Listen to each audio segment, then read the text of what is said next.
आज हम BA part first के फर्स्ट पेपर में जो टॉपिक है परंपरागत दृष्टिकोण और आधुनिक दृष्टिकोण, राजनीति विज्ञान का अर्थ, परिभाषा, क्षेत्र एवं दोनों दृष्टिकोणों में तुलनात्मक अध्ययन टॉपिक पर समझाने जा रहे हैं। सभी विद्यार्थियों को इसमें सहभागिता देते हुए इस कार्य को बहुत अच्छे ढंग से सफल बनाना है।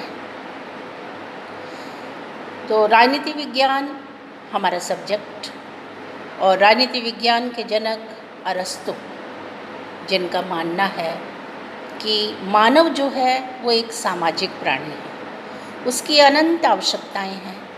उन अनंत आवश्यकताओं की पूर्ति के लिए वह घर, परिवार, समाज व राज्य में रहता है। यदि कोई व्यक्ति ये कहे कि मुझे इन सब की आवश्यकता नहीं, तो वो देवता है या पशु।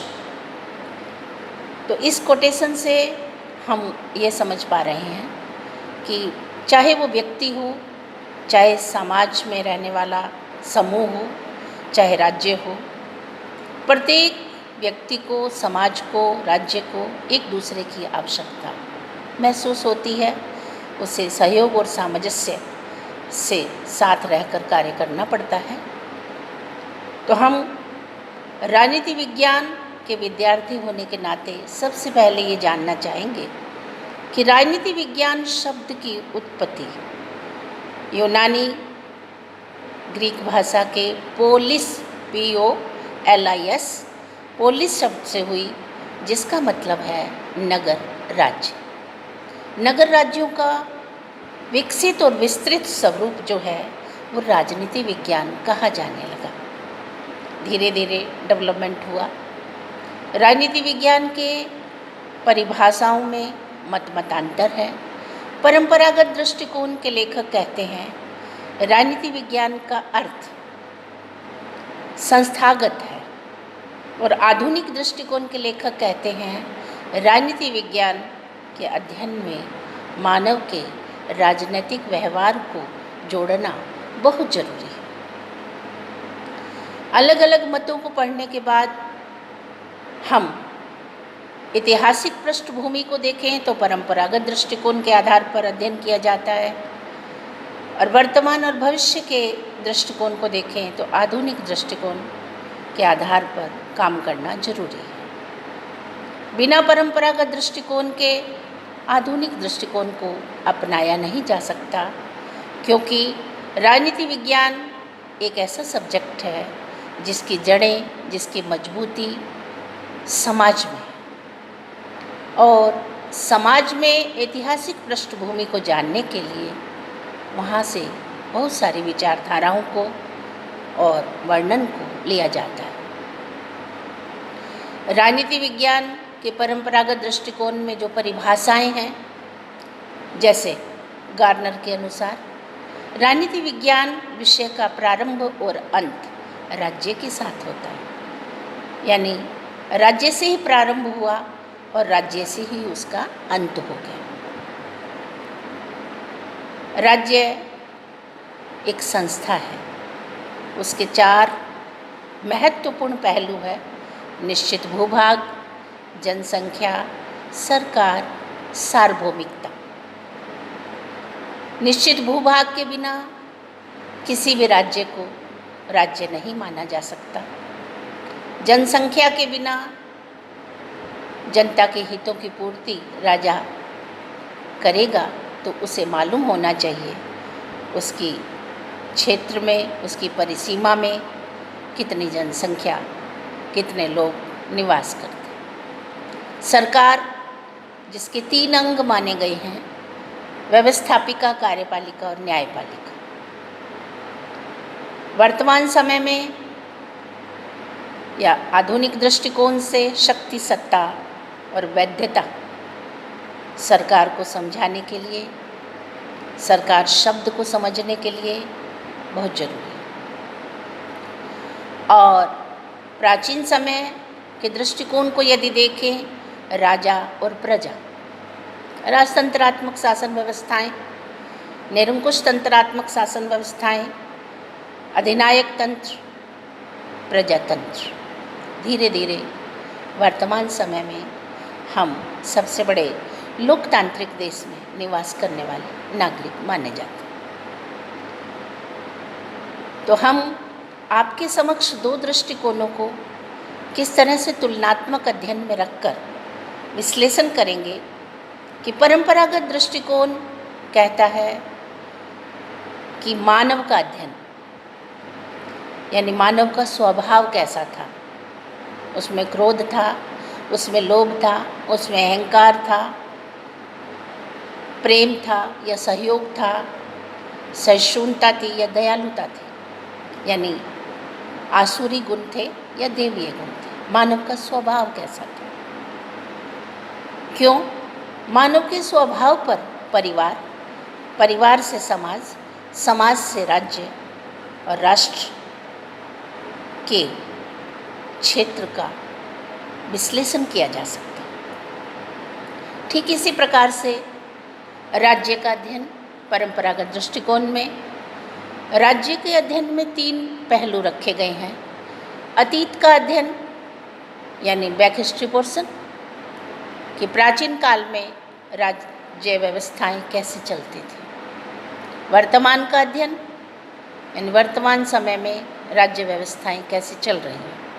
भविष्य का अध्ययन यानी आने वाले समय में राज्य की व्यवस्थाएं किस प्रकार चलाई जाएंगी, यानी क्या था, क्या है और क्या होना चाहिए। राज्य के 3 पहलू अतीत, वर्तमान और भविष्य का अध्ययन। फिर आते हम सरकार का अध्ययन। सरकार का स्वरूप क्या है, उसके अंग कौन कौन से हैं, उसके कार्य करने के तरीके कौन कौन से हैं। यदि राजतंत्रात्मक है तो सप्तांग के सिद्धांत से वो 7 अंगों से मिलकर कैसे काम करता है राजा, जो शीर्ष स्थान पर है। अधिनायक तंत्र है तो आई एम द स्टेट, मैं ही राज्य, मैं ही सरकार हूँ, यानी मैं ही सब कुछ हूँ, सामने वाले को मेरी बात को मानना ही पड़ेगा। और प्रजातंत्र है तो जनता का जनता द्वारा जनता के लिए शासन। इस प्रकार सरकार के अध्ययन के पश्चात पहलू आता है राजन्य का अध्ययन। राजन्य एक ऐसा शब्द है जिसे हम कहते हैं कूटनीतिज्ञता, जो राजनीतिक व्यवस्था में अनिवार्य पहलू माना जाता है। राजन्य का अध्ययन यानी साम, दाम, दंड, भेद 4 नीतियां हैं। इन 4 नीतियों को प्रत्येक राजा को, प्रत्येक शासक को, प्रत्येक सरकार को अपनाना चाहिए, अपनाना पड़ता है। साम माने समझाकर, दाम माने संपत्ति द्वारा, दंड माने सेना या युद्ध लिया जाता है, युद्ध से लिया जाता है, और साधारण शब्दों में दंड का मतलब सजा से होता है। और चौथा पॉइंट जो है चातुर्य। चातुर्य माने चतुराई से अपने कार्य को सफल बना लेना, अपने मुकाम को हासिल कर लेना। 4 नीतियों का एक एक करके अनुसरण हो। जैसे मनु ने कहा साम, दाम और भेद। 3 नीतियों का एक एक करके अनुसरण हो या एक साथ अनुसरण हो। युद्ध नहीं होना चाहिए। कतिपय परिस्थितियाँ ही ऐसी उत्पन्न हो जाए कि युद्ध करना ही पड़े, तो सुविचारित युद्ध होना चाहिए जिसमें धन हानि, जन हानि, मान हानि कम से कम हो। इस तरह से विचारकों ने समय समय पर अपनी विचारधारा को अभिव्यक्त किया और इंडियन पॉलिटिकल सिस्टम में इन विचारकों के विचारों का प्रभाव सदैव देखने को मिलता है। फिर हम बात करते हैं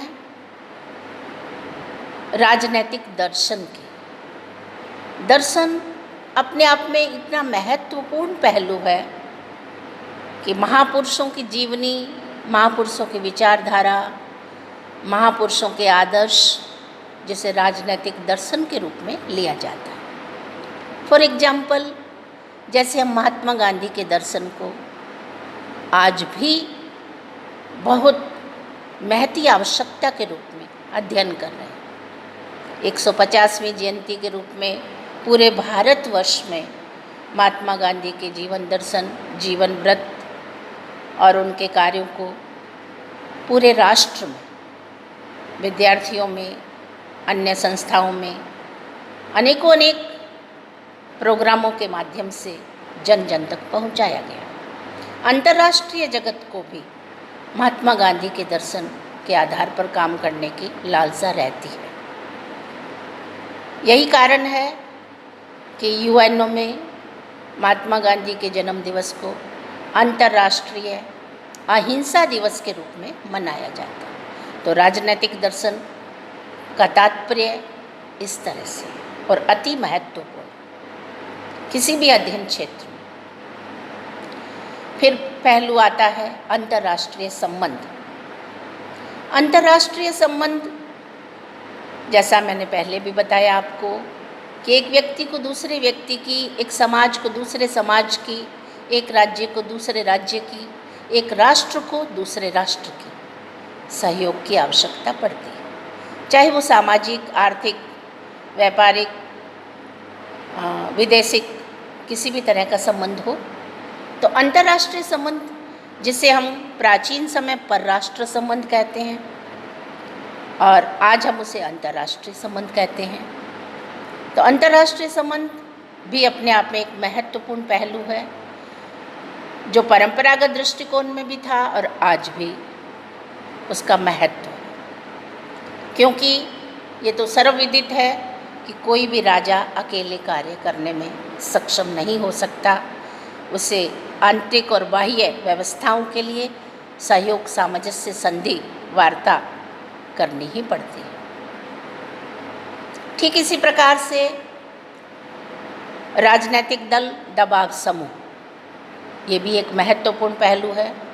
राजनीतिक दल जो सार्वजनिक हितों की पूर्ति करता है, जिसे लोकतंत्र का वाहन कहा जाता है, जिसके माध्यम से जनप्रतिनिधि जन की आवाज़ को, जनता की आवाज़ को, क्षेत्र की आवाज़ को अपनी सरकार तक पहुंचाते हैं और सरकार के माध्यम से योजनाएं, नीतियां, कार्यक्रम विभिन्न गतिविधियों के माध्यम से, विभिन्न नीतियों के माध्यम से जन लोक कल्याणकारी योजनाओं को क्रियान्वित किया जाता है। दबाव समूह एक ऐसा समूह है, जैसा कि नाम से विदित है, कि दबाव समूह में, जिसे प्रेशर ग्रुप कहा जाता है, लॉबिंग कहा जाता है, कि दबाव के द्वारा अपने हितों की पूर्ति करवा लेना। विभिन्न संगठनों के माध्यम से, जैसे किसानों का समूह, शिक्षकों का समूह, व्यापारियों का समूह, विद्यार्थियों का समूह, कर्मचारियों का समूह, विभिन्न बैंकिंग व्यवस्था का समूह, अलग अलग डिपार्टमेंट के समूह अपने अपने हितों की पूर्ति के लिए अपने जनप्रतिनिधि को अवगत करवाते हैं और संगठन के रूप में प्रेशर बनाते हैं और अपने हितों की पूर्ति करवाने के लिए सरकार और राजनीतिक दलों के माध्यम से कार्यों को पूर्ण किया जाता है, करवाया जाता है। स्थानीय संस्थाएं एक ऐसा पहलू है, क्योंकि सत्ता का विकेंद्रीकरण यदि हमें अच्छे से समझना है तो हमें सबसे पहले स्थानीय संस्थाओं का अध्ययन करना पड़ता है। जैसे नगर पालिका है, जिला परिषद है, ग्राम पंचायतें हैं, क्योंकि भारत देश एक ऐसा देश है जिसे कृषि प्रधान राष्ट्र कहा जाता है और कृषि प्रधान राष्ट्र में टॉप टू बॉटम जनता को लोक कल्याणकारी राज्य के माध्यम से अधिकाधिक लाभ पहुंच सके, इसलिए जन सहभागिता, जन प्रतिनिधित्व, अधिकार, दायित्व, संवैधानिक प्रावधानों को अडॉप्ट करते हुए विभिन्न कार्यों को संपन्न किया जाता है। तो बच्चों, परंपरागत दृष्टिकोण के क्षेत्र में सभी महत्वपूर्ण पहलू डाले गए थे। अब हम बात करते हैं आधुनिक दृष्टिकोण की। आधुनिक दृष्टिकोण के लेखक जैसे गिलक्रास्ट, ये लेखक मानते हैं कि परंपरागत दृष्टिकोण अपने आप में सही है, लेकिन समय और परिवर्तनशीलता के आधार पर धीरे धीरे जैसे जैसे विकास हुआ है और लोकतांत्रिक व्यवस्थाएं अपनी जड़ें मजबूत कर चुकी हैं, ऐसे में मानव के राजनैतिक व्यवहार का अध्ययन करना अति आवश्यक है। अर्थात परंपरागत दृष्टिकोण में राजनीति विज्ञान के अध्ययन को राज्य के साथ जोड़ा गया, राजनीति विज्ञान के अध्ययन को सरकार के साथ जोड़ा गया, राजनीति विज्ञान के अध्ययन को राज्य एवं सरकार के साथ जोड़ा गया। लेकिन आधुनिक दृष्टिकोण ने राजनीति विज्ञान के अध्ययन में महत्वपूर्ण पहलू जोड़ा है और वो है मानव के राजनैतिक व्यवहार का अध्ययन अति आवश्यक है, स्वयं प्रतिनिधित्व करने के लिए या प्रतिनिधि का चुनाव करने के लिए। जब मानव के राजनीतिक व्यवहार के अध्ययन की बात आई तो व्यापक दृष्टिकोण का पहलू भी आ जाता है। आधुनिक दृष्टिकोण ने राजनीति विज्ञान को वैज्ञानिक पद्धति से जोड़ने पर बहुत अधिक बल दिया। वैज्ञानिक पद्धति का मतलब लिया जाएगा टेक्नोलॉजी से। आज का युग वैज्ञानिक युग है और समस्याओं का निवारण भी वैज्ञानिक तरीके से ही संभव है। इसलिए अध्ययन क्षेत्र में तकनीक का अध्ययन अति अनिवार्य है। सांख्यिकी का अध्ययन अति अनिवार्य है, क्योंकि बिना आंकड़ों के, बिना डाटा के, बिना सर्वे के किसी भी निष्कर्ष को नहीं निकाला जा सकता। आज बहुत अधिक टेक्नोलॉजी के क्षेत्र में प्रोग्रेस है, तो किसी भी अध्ययन क्षेत्र को सक्सेस करना है, सफल बनाना है, तो उसमें तकनीक का अध्ययन जोड़ना जरूरी है। बहुत अधिक महत्वपूर्ण पहलू में आधुनिक दृष्टिकोण ने मूल्य निरपेक्षता को जोड़ा है। मूल्य निरपेक्षता एक ऐसा शब्द है जिसे इस रूप में समझा जाए कि व्यक्ति निष्ठता के स्थान पर वस्तुनिष्ठता का होना जरूरी है। व्यक्तिगत हित के स्थान पर सार्वजनिक हित का होना जरूरी है। हम कोई भी कार्य करें, किसी भी क्षेत्र में कार्य करें, उसमें व्यक्तिनिष्ठता के स्थान पर वस्तुनिष्ठता को जोड़कर एक निश्चित उद्देश्य को प्राप्त करने की चेष्टा की जानी चाहिए, ऐसा आधुनिक दृष्टिकोण का कहना है। आधुनिक दृष्टिकोण ने शक्ति पर बल दिया, क्योंकि आप सभी को विदित है शक्ति ही सत्य है। अब यहाँ कौन सी शक्ति की बात हो रही है? जनमत की शक्ति, जनता का, जनता द्वारा, जनता के लिए शासन। तो जनमत की शक्ति को हासिल करने के लिए राजनीतिक दल, जिसे लोकतंत्र का वाहन कहते हैं, सवारी कहते हैं, पूरी चुनावी व्यवस्था में अपनी अहम भूमिका निभाते हुए मनोवैज्ञानिक तरीके से सामाजिक स्तर पर, प्रशासनिक स्तर पर, राज व्यवस्थाओं के आधार पर जनमानस के मनोबल को, मनोविज्ञान को समझकर कार्य करने की भरपूर प्रयास करने की चेष्टा अत्यंत अनिवार्य है।